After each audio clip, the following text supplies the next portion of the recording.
Hello, I'm going to show you how to transfer Solana from Revolut to Phantom Wallet. First, open the Phantom Wallet app and tap the Receive button on the home screen. A list of supported networks will appear. Select the network for which you want to receive tokens, Solana. Tap the Copy button to copy your deposit address for the selected network. To view the full deposit address along with the QR code, simply select the token or network and the full address with the QR code will be displayed. Once you've copied your deposit address from Phantom, follow these steps to transfer tokens from an exchange or another wallet. First, go to the exchange or wallet where your tokens are stored.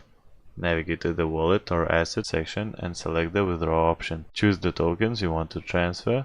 In the send to address field, paste the deposit address you copied from your Phantom wallet. Enter the amount of token you want to withdraw. Select the appropriate network. Make sure it matches the network of the deposit address you copied. For example, Solana. Finally, click on Withdraw to complete the transfer.